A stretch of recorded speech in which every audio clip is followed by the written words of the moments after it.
Hello बच्चों, class 12 physics में आज हम लोग एक मोस्ट इम्पॉर्टेंट टॉपिक पढ़ेंगे चैप्टर 3 का। ठीक है, उस टॉपिक का नाम है व्हीटस्टोन का सिद्धांत। जो व्हीटस्टोन सेतु बोला जाता है ना, वो व्हीटस्टोन का सिद्धांत। ठीक है, तो व्हीटस्टोन सेतु का सिद्धांत, उसके लिए पहले सिद्धांत क्या होता है उसको हम लोग जानते हैं, फिर उस सिद्धांत को हम लोग प्रूफ करेंगे। तो देखिए, सेतु के संतुलन की स्थिति में किन्हीं दो संलग्न भुजाओं के प्रतिरोधों का अनुपात शेष दो संलग्न भुजाओं के प्रतिरोधों के अनुपात के बराबर होता है। चित्र में देखिए, किन्हीं दो संलग्न भुजाओं, जैसे दो संलग्न भुजाओं का प्रतिरोध, इसका प्रतिरोध P और इसका प्रतिरोध Q का अनुपात शेष दो संलग्न भुजाओं के प्रतिरोधों के अनुपात के बराबर होता है। मतलब P upon Q equal to R upon S करके होगा। ठीक है, इसका जो डेफिनेशन था उसको मैं मैथमेटिकली आप लोगों को बताई कि सेतु के संतुलन की स्थिति में किन्हीं दो संलग्न भुजाओं के प्रतिरोधों का अनुपात शेष दो संलग्न भुजाओं के प्रतिरोधों के अनुपात के बराबर होता है। मतलब P upon Q equal to R upon S। ये हम लोग का व्हीटस्टोन सेतु का सिद्धांत है। इसी सिद्धांत को हम लोग आज प्रूफ करके दिखाएंगे। इसको हम लोग सूत्र की स्थापना करके भी बोलते हैं। जो चित्र में यहाँ पे वर्णन दिया गया है, इसको मैं स्ट्रक्चर में वर्णन करके आप लोगों को समझाती हूँ। तो देखिए, जो व्हीटस्टोन सेतु का सिद्धांत है उसके लिए स्ट्रक्चर इस प्रकार से बनेगा। ठीक है, इसमें A, B, C, D एक हम लोग की एक समांतर चतुर्भुज है। ठीक है, जिसका विकर्ण हम लोगों का B और D है, जिसको गैल्वेनोमीटर के द्वारा जोड़ा गया है। A और D के बीच में एक भुजा में हम लोग की प्रतिरोध R है और धारा I1 है। यहाँ से धारा I3 है। यहाँ से देखिए, हम लोग की चार भुजा है चतुर्भुज में, A B, फिर दूसरा भुजा B C, तीसरा C D और चौथा D A। A B भुजा में हम लोग की धारा I1 है, प्रतिरोध P है, और B C में धारा I2 है और प्रतिरोध Q है, और C D में तीसरा इसको माने हम लोग, तो A D में धारा I3 है और प्रतिरोध R है, और DC में हम लोग की धारा I4 है और S हम लोग का प्रतिरोध है। देखिए, व्हीटस्टोन सेतु के सिद्धांत में हम लोग चार प्रतिरोध का यूज करते हैं, P, Q, R और S।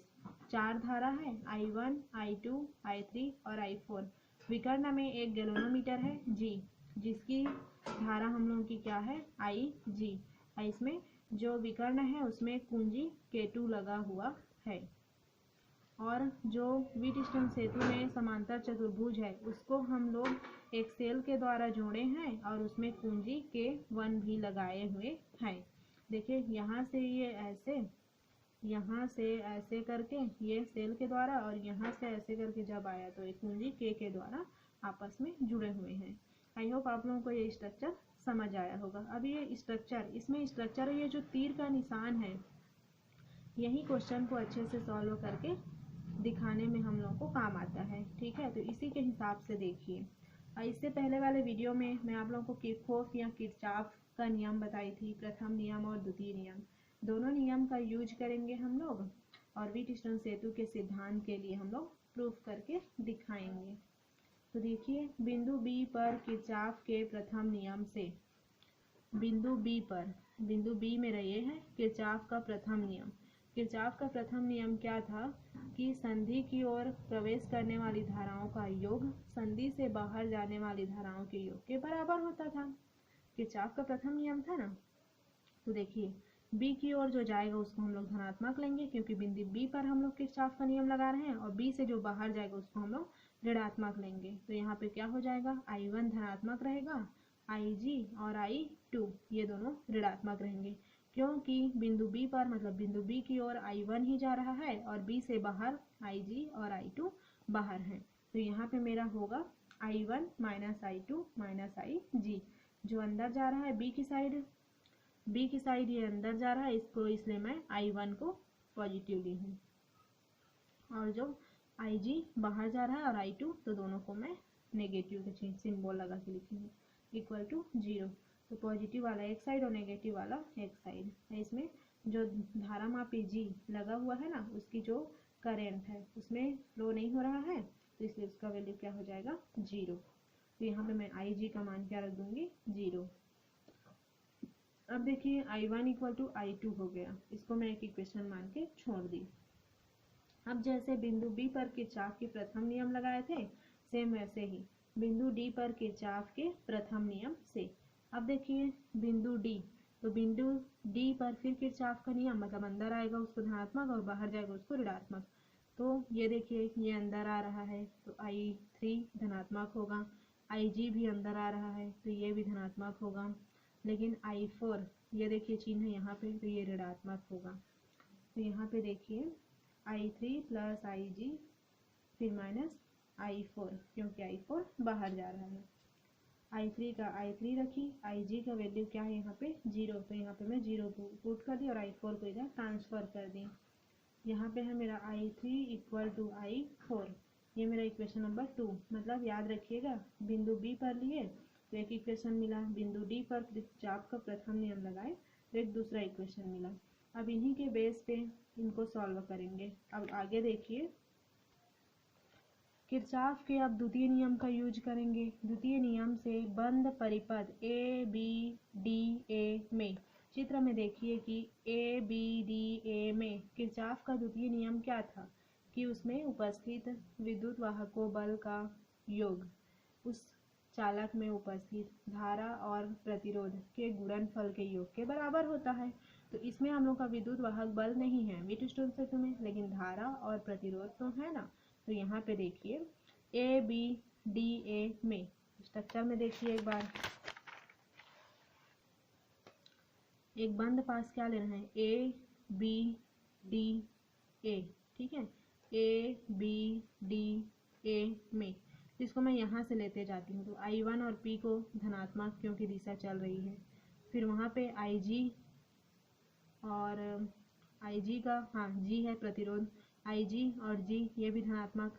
लेकिन यहाँ से देखिए ये धारा इस दिशा में ऐसे करके आएगी, लेकिन यहाँ से टकराएगी, ये इसके विपरीत होगा। देखिए ये इधर जा रहा है तो ये इधर, तो विपरीत, Y3 और R माइनस में होंगे। तो यहाँ पे देखिए किरचॉफ के द्वितीय नियम से बंद परिपथ ABDA में I1 P फिर प्लस IG G फिर minus I3 R equal to 0।